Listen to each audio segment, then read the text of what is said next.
ഓസ്ട്രേലിയക്കെതിരെ മൂന്നാം ക്രിക്കറ്റ് ടെസ്റ്റിലെ സമനില ഇന്ത്യയെ സംബന്ധിച്ച് വിജയത്തെക്കാൾ മധുരമുള്ളതാണ്. എന്തെന്നാൽ പ്രതികൂല സാഹചര്യങ്ങളോട് പടവെട്ടിയാണ് ഇന്ത്യ ഓസീസിന്റെ വിജയ സാധ്യതകൾ തല്ലിക്കെടുത്തിയത്. ക്യാപ്റ്റൻ വിരാട് കോഹ്ലി, ഇശാന്ത് ശർമ്മ, മുഹമ്മദ് ഷമി, ഉമേഷ് യാദവ് എന്നീ മുൻനിര താരങ്ങളില്ലാതെയാണ് ഇന്ത്യ ഇറങ്ങിയത്. ടോസിനിറങ്ങിയപ്പോൾ അവിടെയും തിരിച്ചടി നേരിട്ടു.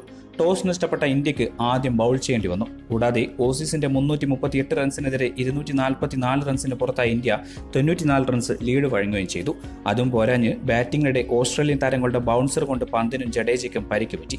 അതിൽ പന്തിന്റെ പരിക്ക് സാരമുള്ളതായിരുന്നു. എന്നാൽ കൈക്ക് പൊട്ടലുള്ള ജഡേജ വേദന സംഹാരികളും കഴിച്ച് തന്റെ രാജ്യം തോൽവിയിലേക്ക് നീങ്ങുന്നത് തടയാൻ പാഡണിഞ്ഞുകൊണ്ട് ഡഗൌട്ടിലിരിക്കുന്ന കാഴ്ച ഏതൊരു ഇന്ത്യൻ ആരാധകരും മറക്കാനിടയില്ല.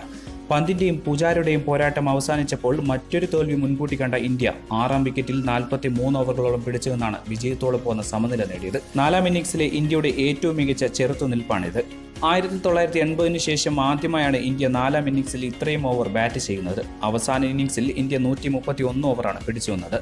പന്തിന്റെയും പൂജാരയുടെയും ഇന്നിംഗ്സുകളുടെ അത്രയും തന്നെ പ്രധാനം അർഹിക്കുന്ന ഇന്നിംഗ്സാണ് 6ാം വിക്കറ്റിൽ അശ്വിൻ വിഹാരി സഖ്യം കെട്ടിപ്പടുത്തത്. 6ാം വിക്കറ്റിൽ ക്രീസിൽ ഒന്നിച്ച അശ്വിനും വിഹാരിയും സുരക്ഷിതമായി അവസാനത്തിനും 2ാം സെഷൻ കടത്തി. അവസാന സെഷനിൽ ജയിക്കാൻ 127 റൺസായിരുന്നു ഇന്ത്യക്ക് വേണ്ടിയിരുന്നത്. എന്നാൽ അവസാന സെഷനിലും ഇരുവരും സാഹസിക ബാറ്റിംഗിന് മുതിരാതെ പ്രതിരോധ ബാറ്റിംഗാൽ ചെറുത്തുനിന്നപ്പോൾ മത്സരം സമനിലയിലേക്ക് നീങ്ങുകയായിരുന്നു. അശ്വിൻ 128 പന്തിൽ 39 റൺസുമായും വിഹാരി 161 പന്തിൽ 23 റൺസുമായും പുറത്താകാതെ നിന്നു. പരിക്കിനെ അവഗണിച്ചായിരുന്നു വിഹാരിയുടെ ബാറ്റിംഗ്. താരത്തിന് ഓടുവാൻ പോലും കഴിയുമായിരുന്നില്ല. അശ്വിൻ വിഹാരി സഖ്യം 50 റൺസ് കൂട്ടുകെട്ട് സൃഷ്ടിച്ചത് 247 പന്തുകളിൽ നിന്നാണ്. ആകെ 258 പന്തുകളാണ് ഇരുവരും പ്രതിരോധിച്ചു നിന്നത്. 5 റൺസ് എടുക്കാൻ 100 പന്തുകൾ നേരിട്ട വിഹാരിക്കെതിരെ അയാൾ ഇന്ത്യ ജയിക്കാൻ വേണ്ടി കളിക്കുന്നില്ല എന്നൊക്കെ ഇപ്പോഴത്തെ തലമുറ പറയുമ്പോഴും ഒരു കാലത്ത് ഓസീസിനെതിരെ ഒരു സമനില പിടിക്കാൻ പോലും കഴിയാതിരുന്ന കാലം ഓർത്തുപോയി. ശരിയാണ്, വിഹാരി, പൂജാര, അശ്വിനൊക്കെ ഇന്ത്യ ജയിക്കാൻ വേണ്ടി മാത്രമല്ല കളിച്ചത്. പക്ഷേ സ്വന്തം രാജ്യം തോൽക്കാതിരിക്കാൻ വേണ്ടി ഓസ്ട്രേലിയൻ ബൗളർമാരുടെ പന്ത് ശരീരത്തിൽ കൊണ്ടുള്ള വേദനയാലും സ്ലെഡ്ജിംഗ് സഹിച്ചുമൊക്കെയാണ് നിലനിന്നത്. വിരലിന് പരിക്കേറ്റ ജഡേജ കളത്തിലിറങ്ങാതിരിക്കാൻ വിക്കറ്റ് പോകാതിരിക്കേണ്ടത് അനിവാര്യമായിരുന്നു. ആ കർത്തവ്യം പരിക്ക് പറ്റിയിട്ട് ഒരു പിഴവും കൂടാതെ വിഹാരി നിർവഹിക്കുകയും ചെയ്തു. പേശി വലിവ് മൂലം റൺസ് ചെയ്യാൻ പോലും പറ്റാത്ത അവസ്ഥയിലായിരുന്നു വിഹാരി ബാറ്റ് ചെയ്തത്. നാഥാൻ ലിയോൺ എന്ന ലോകോത്തര സ്പിൻ ബൗളറെ എങ്ങനെ നേരിടണമെന്ന് ലോകത്തിന് തന്നെ കാട്ടിക്കൊടുക്കുകയായിരുന്നു വാലറ്റക്കാരനായ രവിചന്ദ്രൻ അശ്വിൻ. പൂജാര, അശ്വിൻ, വിഹാരി എന്നിവർ 139 റൺസാണ് ഇന്ത്യൻ ടോട്ടലിലേക്ക് കൂട്ടിച്ചേർത്തത്. പക്ഷേ അവർ നേരിട്ടത് 494 പന്തുകൾ. ഒഴിവാക്കിയത് ഇന്ത്യയുടെ തോൽവിയാണ്. ചരിത്രത്തിൽ ആദ്യമായി 4ാം ഇന്നിംഗ്സിൽ ഇന്ത്യ 131 ഓവർ ബാറ്റ് ചെയ്തു. എന്നിട്ടും ഓസ്ട്രേലിയ പോലൊരു ടീമിന് ഇന്ത്യയുടെ ശേഷിച്ച 5 വിക്കറ്റുകൾ വീഴ്ത്താനായില്ല.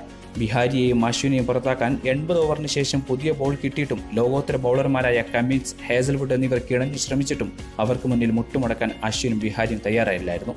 കൈയടിക്കാം ഈ ചാമ്പ്യന്മാർക്ക്. ഇതിനിടയിൽ അവസാന ദിവസമായ ഇന്ന് തന്നെ സ്ലെഡ്ജ് ചെയ്ത ഓസ്ട്രേലിയ നായകൻ ടിം പെയിന് തകർപ്പൻ മറുപടി നൽകി താരമായിരിക്കുകയാണ് ഇന്ത്യയുടെ രവിചന്ദ്രൻ അശ്വിൻ. മത്സരത്തിന്റെ അവസാന സെഷനിലായിരുന്നു ഈ സംഭവം നടന്നത്. അശ്വിന്റെ ഏകാഗ്രത തകർക്കാൻ സ്ലെഡ്ജിങ്ങുമായി പെയിൻ എത്തിയത്. എന്നാൽ ഓസീസ് നായകൻ അപ്പോൾ തന്നെ അശ്വിൻ മറുപടി നൽകുകയായിരുന്നു. സംഭവം ഇങ്ങനെയായിരുന്നു. മത്സരത്തിൽ സമനില ലക്ഷ്യമിട്ട് കളിക്കുന്ന ഇന്ത്യ ഓസീസ് ബൗളർമാരെ വെള്ളം കുടിപ്പിച്ച് ക്രീസിൽ ഉറച്ചു നിൽക്കുന്ന സമയം 100 പന്തിൽ 33 റൺസ് എടുത്ത അശ്വിനാണ് ക്രീസിൽ. അശ്വിന്റെ പ്രകടനത്തിൽ തീർത്തും അസ്വസ്ഥനായിരുന്നു പെയിൻ. ലിയോണിന്റെ ഓവറിനിടെ നിങ്ങളെ ഗാബയിലേക്ക് കൊണ്ടുപോകുന്നതിനായി കാത്തിരിക്കാനാവുന്നില്ലെന്ന് അശ്വിനോട് പറഞ്ഞു. എന്നാൽ പെയിൻ ഇന്ത്യയിലേക്ക് വരുന്നതിനായി കാത്തിരിക്കുകയാണെന്ന് താനെന്നും തങ്ങളുടെ അവസാന പരമ്പരയായിരിക്കുമെന്നും അശ്വിൻ ഓസീസിന് മറുപടി നൽകി. സംഭവത്തിന്റെ വീഡിയോ പുറത്തു വന്നതോടെ സോഷ്യൽ മീഡിയയിൽ താരമായിരിക്കുകയാണ് ഇപ്പോൾ അശ്വിൻ. ഏതു വിധേനയും മത്സരം ജയിക്കാൻ എന്തും ചെയ്യാൻ മടിയില്ലാത്തവരാണ് ഓസ്ട്രേലിയൻ താരങ്ങൾ. അത് ശരിവയ്ക്കുന്ന തരത്തിൽ സ്റ്റീവ് സ്മിത്ത് പന്ത് ബാറ്റ് ചെയ്യുന്ന സമയത്ത് ഇടവേളയിൽ പന്തിനെ ഗാർഡ് സ്റ്റെമ്പിനടുത്ത് വന്ന് മായ്ച്ചു കളയുന്നത് സ്റ്റെമ്പ് ക്യാമറയിൽ തെളിഞ്ഞിരുന്നു.